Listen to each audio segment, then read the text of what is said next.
A Sinfonia Silenciosa de Miravalli. A música dele era uma invasão, mas ela não sabia que seu silêncio era o que ele mais precisava invadir. Em uma cidade de ruídos apressados, duas almas em frequências opostas estavam prestes a colidir e criar uma melodia que nenhum dos dois esperava. O ar dentro da Biblioteca Municipal de Miravalli tinha uma textura própria, uma mistura de baunilha e poeira de papel que Beatriz Lemos inalava como se fosse o único oxigênio puro do mundo.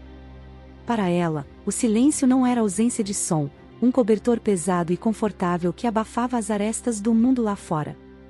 Cada livro na sua prateleira, cada ficha catalográfica preenchida com sua caligrafia impecável, era uma nota em sua sinfonia particular de ordem e permanência.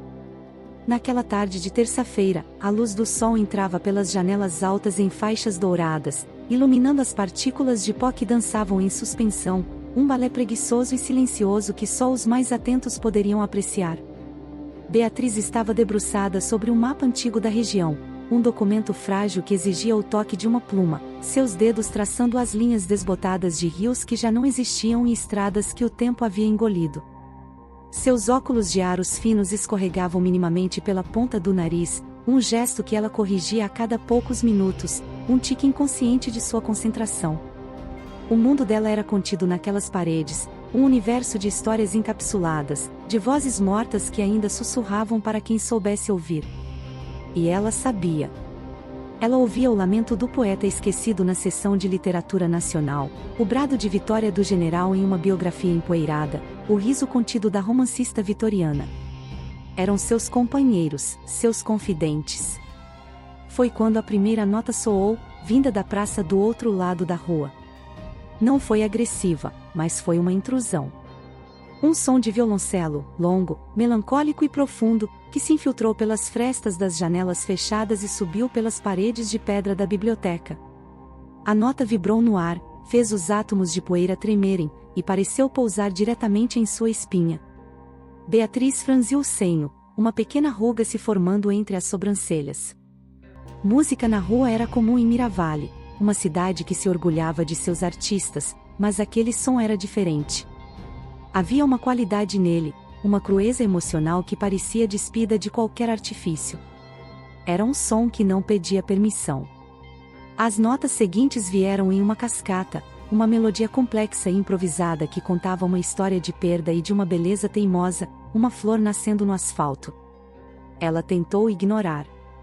Voltou sua atenção para o mapa, para o nome quase ilegível de um vilarejo fantasma. Mas a música era persistente, teimosa. Ela se enrolava em seus pensamentos, desviava sua concentração. Era um fio de cor vibrante puxado através de sua tapeçaria em tons de sépia. Irritada, mas também inexplicavelmente atraída, ela se levantou. Seus sapatos de sola macia mal faziam barulho no assoalho de madeira enquanto ela caminhava até a janela mais próxima, escondendo-se atrás de uma pesada cortina de veludo vermelho. Lá embaixo, na praça estava ele.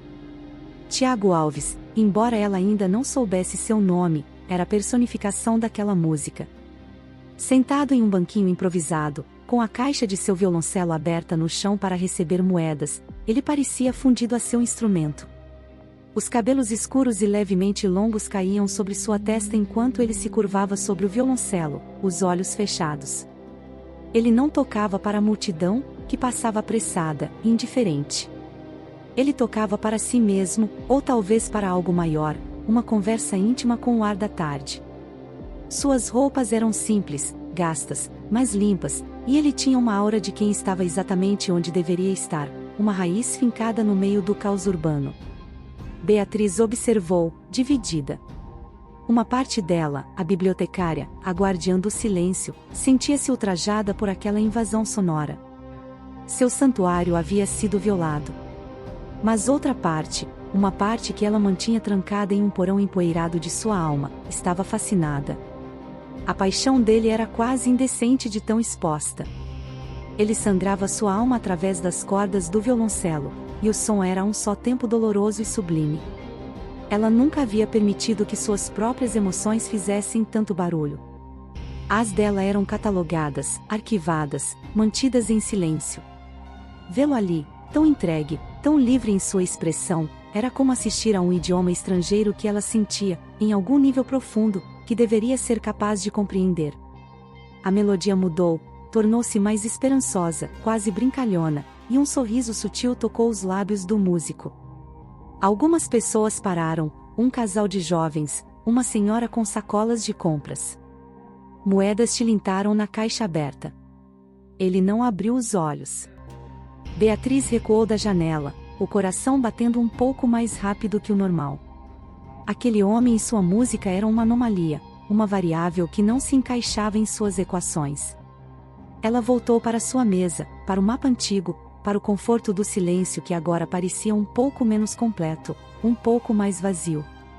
A música continuou a fluir pela janela, e pela primeira vez em muito tempo, o silêncio da biblioteca pareceu a Beatriz não como paz, mas como a ausência de algo que ela nem sabia que estava faltando. Ela tentou se concentrar novamente nas linhas do mapa, mas agora elas pareciam as cordas de um violoncelo, e o vilarejo perdido tinha o nome de uma melodia que ela nunca esqueceria. A ordem de seu mundo havia sido sutilmente abalada, e a causa era um homem que ela nunca tinha visto, um estranho que, sem saber, havia encontrado uma fresta em sua fortaleza de silêncio e começado a cantar do lado de fora de seus muros, esperando talvez que alguém lá dentro estivesse ouvindo.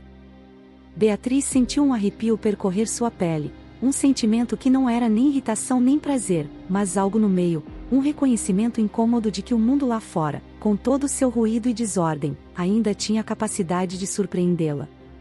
E isso, para uma mulher que se orgulhava de saber onde cada coisa estava, era a revelação mais perturbadora de todas. O som do violoncelo parecia preencher não apenas o espaço físico, mas também os espaços vazios dentro dela, os cantos que ela evitava em suas próprias explorações internas.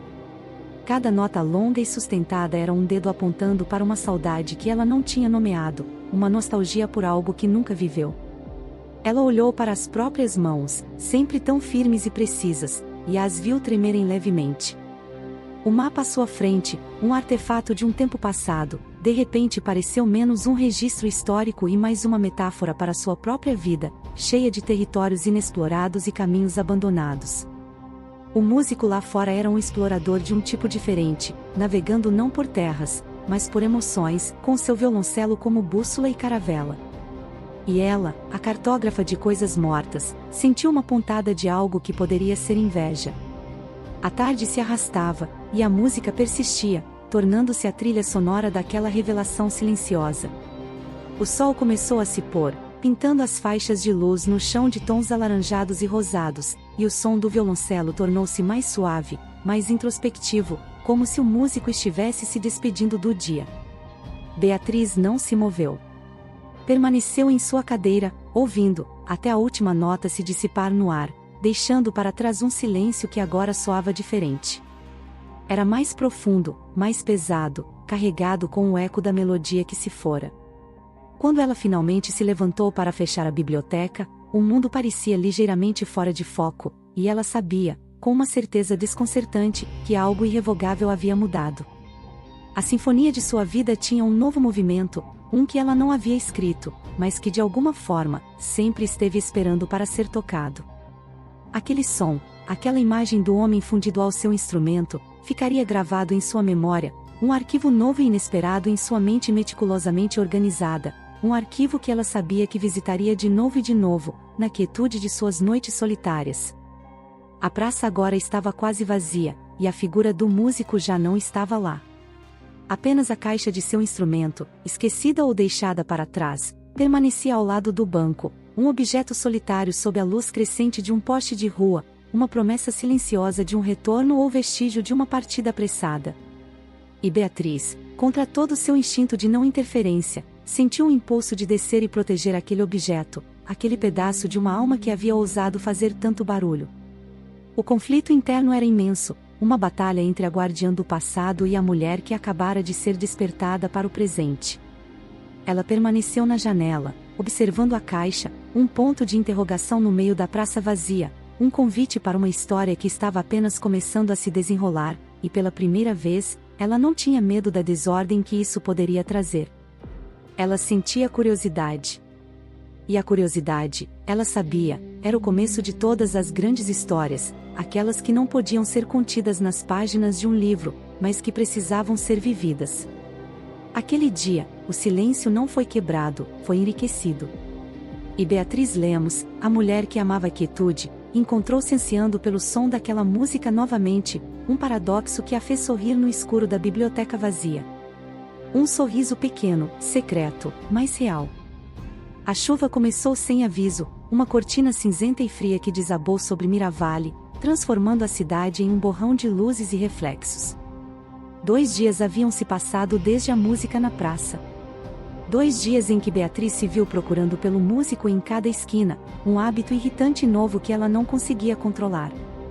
O silêncio da biblioteca havia retornado ao seu estado normal, mas para ela, agora parecia incompleto. A caixa do violoncelo havia desaparecido da praça na manhã seguinte, e com ela, qualquer desculpa que Beatriz pudesse ter inventado para se aproximar daquele universo de som e paixão.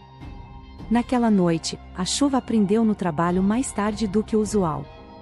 Quando finalmente saiu, segurando um guarda-chuva que mal a protegia do vento cortante, as ruas estavam quase desertas. Foi ao passar por um pequeno café, o Grão e Prosa, um lugar que ela normalmente evitava por ser muito barulhento, que viu Tiago. Ele estava sentado em uma mesa perto da janela, não com seu violoncelo, mas com um caderno de partituras aberto e uma xícara de café fumegante. Ele olhava para a chuva com a mesma intensidade com que tocava, como se estivesse lendo uma composição nas gotas que escorriam pelo vidro. Beatriz parou. Seu coração deu um salto, uma reação física que a pegou de surpresa.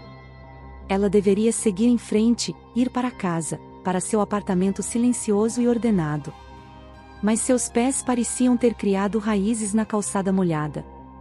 Ele levantou o olhar e seus olhos se encontraram. Foi um instante breve, mas carregado de reconhecimento. Ele a reconheceu da janela da biblioteca. Um leve sorriso se formou no canto de seus lábios, um convite silencioso. E então, em um ato de coragem que ela não sabia possuir, Beatriz fechou o guarda-chuva, respirou fundo o ar úmido e entrou no café.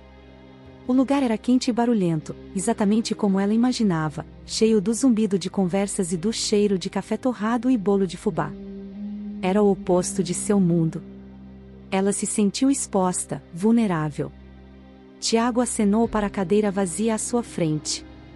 Ela hesitou por um segundo, depois caminhou até a mesa, sentindo os olhares curiosos dos outros clientes. Ela sentou-se, colocando a bolsa molhada no colo, um gesto de defesa.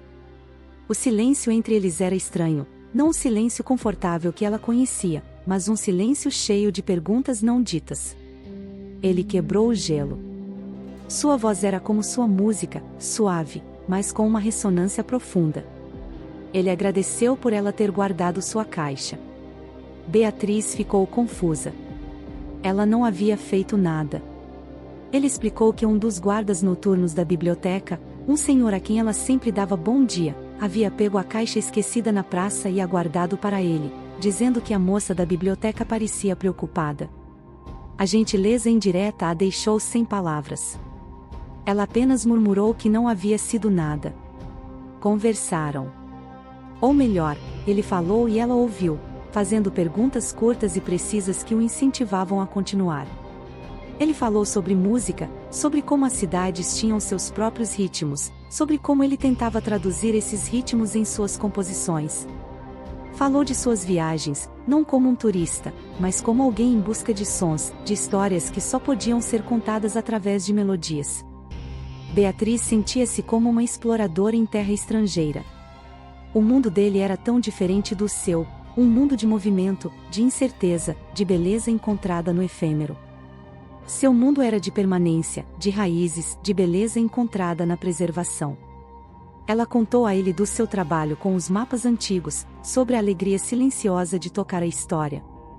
Ele ouviu com uma atenção genuína, fazendo perguntas que mostravam que ele entendia a paixão por trás de sua quietude. Ele não a via como rígida ou chata, como muitos faziam. Ele a via como uma guardiã, uma curadora de ecos. A chuva lá fora engrossou, isolando-os ainda mais naquela bolha de calor e conversa. Beatriz percebeu que não estava mais desconfortável. O ruído do café havia se tornado um pano de fundo, um murmúrio distante. O único som que importava era o da voz dele e as batidas de seu próprio coração, que haviam encontrado um ritmo novo e constante. Ela notou os detalhes dele, as mãos com calos nos dedos da paixão pela música, o olhar que via além das superfícies, o jeito como ele gesticulava ao falar de uma melodia, como se pudesse tocá-la no ar. Ele notou os detalhes dela, a forma como seus olhos se iluminavam ao falar de um livro raro, a precisão de seus gestos, o universo de pensamentos que existia por trás de sua fachada serena. Quando a chuva finalmente diminuiu para um chuvisco leve, já era tarde. Eles haviam passado horas conversando, e pareceu terem sido minutos. Tiago se ofereceu para acompanhá-la até sua casa, um gesto de uma cortesia antiga que a surpreendeu. Caminharam lado a lado sob o céu noturno e limpo de Miravalhe, as ruas brilhando com a água da chuva. O silêncio entre eles agora era diferente. Era confortável, compartilhado, cheio de tudo o que havia sido dito e de tudo o que ainda estava por vir. Na porta do prédio dela, a despedida foi estranha. Nenhum dos dois parecia saber como terminar aquele encontro que não havia sido planejado. Ele então disse que estava compondo uma nova peça, inspirada em algo que havia sentido naqueles últimos dias, algo sobre silêncio e som encontrando um equilíbrio. Ele a convidou para ouvi-la quando estivesse pronta, na mesma praça. Beatriz, a mulher que planejava cada passo de sua vida, concordou sem hesitar. Ela disse que adoraria. E era verdade. Ao entrar em seu apartamento, ela não sentiu a solidão usual. O silêncio do lugar não era mais vazio. Estava preenchido pela memória da voz dele, pelo calor do café, pela promessa de uma nova música. Ela foi até a janela e olhou para a cidade. Miravalhe não parecia mais a mesma. As luzes, os sons, as pessoas, tudo parecia parte de uma composição maior, uma sinfonia da qual ela pela primeira vez sentia vontade de fazer parte. Aquele encontro, nascido de uma chuva e de uma gentileza anônima, havia sido a segunda nota da melodia que começara a tocar em sua vida. A primeira foi da curiosidade, e esta, a da conexão. Beatriz deitou-se na cama, mas não dormiu por um longo tempo. Ela ficou ouvindo a sinfonia silenciosa de seu coração, que agora batia em um compasso que ela começava a reconhecer como felicidade. Uma felicidade tranquila, mas profunda, como as notas mais graves de um violoncelo em uma tarde de sol. O medo da desordem havia se transformado em uma antecipação pela beleza que o inesperado poderia trazer. Ela adormeceu com um sorriso nos lábios, sonhando com mapas que cantavam e melodias que mostravam o caminho de casa. A biblioteca e a praça, seus dois mundos, não pareciam mais tão distantes. Estavam se aproximando, e no espaço entre eles, algo novo e maravilhoso estava crescendo, regado pela chuva e nutrido por uma conversa em um café barulhento. A estrutura de sua vida não havia sido quebrada, havia sido expandida, ganhando uma nova ala, uma cheia de janelas abertas para a música do mundo. E ela estava pronta para explorá-la. Uma semana depois, o sol da tarde de sábado dourava a praça de Miravalhe com uma luz suave e promissora. O ar estava fresco e limpo após as chuvas, e a cidade parecia respirar aliviada. Beatriz caminhou em direção ao seu destino com uma leveza que não sentia há anos. Ela não usava seus trajes habituais de bibliotecária, mas um vestido de algodão azul claro que balançava suavemente com seus passos, uma cor que ela escolheu porque a lembrava do céu depois da tempestade. Ela viu Tiago de longe. Ele não estava no centro da praça, tocando para as pessoas passando, mas em um canto mais tranquilo, sob a sombra de um grande ipê florido. Ele não estava tocando. Estava apenas sentado no banco, com o violoncelo ao lado, como se estivesse esperando por ela. E ele estava. Quando ela se aproximou, o sorriso dele foi imediato e genuíno, um sol particular que aqueceu o rosto dela. Ele disse que havia encontrado o lugar perfeito, com a acústica certa para o que queria que ela ouvisse. Não havia caixa de moedas no chão. Aquele concerto era privado. Beatriz sentou-se ao lado dele no banco.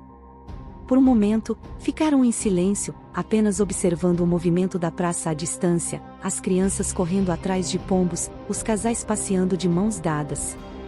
Era um silêncio compartilhado, o tipo que ela agora achava mais reconfortante do que o silêncio solitário de sua biblioteca. Então, ele pegou o violoncelo. Ele não disse nada, apenas ajeitou o instrumento, fechou os olhos por um instante e começou a tocar. A música que fluiu do arco não era a melodia melancólica da primeira vez, nem uma improvisação aleatória. Era uma composição. Uma peça estruturada, complexa, que começava com notas baixas e hesitantes, evocando o silêncio e a quietude, a poeira dançando na luz. Era a biblioteca dela. Beatriz prendeu a respiração. Ele havia traduzido seu mundo em som. A melodia então se desenvolveu, introduzindo um tema novo, um fio de som curioso e persistente que se entrelaçava com a quietude inicial, desafiando, convidando. Era ele, sua própria música, invadindo o santuário dela. A peça cresceu em intensidade, um diálogo entre os dois temas, o silêncio e o som, a ordem e a improvisação. Havia momentos de tensão, de dissonância, mas eles sempre se resolviam em uma harmonia inesperada e bela. Era a história deles.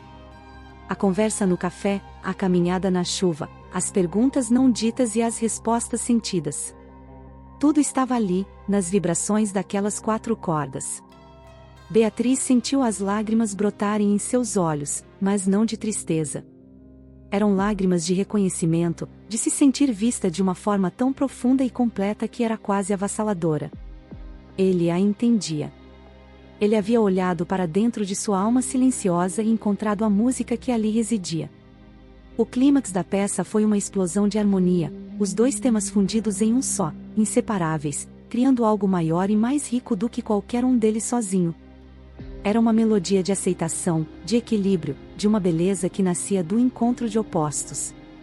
E então, a música se acalmou, terminando em uma única nota longa e sustentada, uma nota de paz e promessa, que pairou no ar por um momento antes de se dissipar na brisa da tarde. Tiago abriu os olhos e olhou para ela. Sua expressão era vulnerável, expectante. Ele havia colocado sua alma naquela música, e agora a oferecia a ela. Beatriz não conseguiu falar. Em vez disso, ela fez algo que surpreendeu a ambos. Ela se inclinou e, com uma delicadeza que era sua marca registrada, beijou-o. Foi um beijo suave, hesitante no início, depois mais firme, uma resposta que transcendia qualquer palavra que ela pudesse ter dito. Foi a sua própria música, sua própria nota adicionada à composição. Quando se afastaram, ela finalmente encontrou sua voz, um sussurro. Ela disse que era a coisa mais bonita que já tinha ouvido. Ele sorriu, um sorriso que iluminou todo o seu rosto, e disse que a havia chamado de A Sinfonia Silenciosa de Miravalli. Era o título perfeito. Eles ficaram ali, sentados lado a lado sob o ipê florido, enquanto o sol se punha, pintando o céu com cores vibrantes. Ele não tocou mais. Não precisava. A música agora estava entre eles, no ar que respiravam, nos olhares que trocavam, no toque de suas mãos que se encontraram e se entrelaçaram no banco. Beatriz Lemos, a guardiã do silêncio, havia encontrado sua própria sinfonia. E Tiago Alves, o músico errante, havia encontrado seu porto, um silêncio que não era vazio, mas cheio de significado, o lugar perfeito para sua música descansar e florescer. Naquela noite, ele a acompanhou até sua casa novamente. Mas desta vez, ele não parou na porta. Ela o convidou para entrar, e o silêncio do apartamento dela foi preenchido não apenas pela presença dele, mas por risadas, por conversas que se estenderam pela noite, pela promessa de incontáveis melodias que eles criariam juntos. O mapa antigo ainda estava em sua mesa de trabalho, mas agora, ao lado dele, repousava uma única flor roxa do ipê da praça, um símbolo da desordem bela que havia entrado em sua vida. Seu mundo não era mais apenas sobre preservar o passado, era sobre construir um presente vibrante, uma nota de cada vez. E no coração de Miravalli, uma cidade de ruídos e ritmos, a mais bela de todas as músicas era tocada em silêncio, no compasso de dois corações que haviam aprendido a harmonizar suas diferenças, criando um amor que era em si uma obra-prima. A felicidade dela não era mais um conceito arquivado em um livro, mas uma melodia viva, respirando, uma sinfonia que ela estava ansiosa para ouvir todos os dias, pelo resto de sua vida.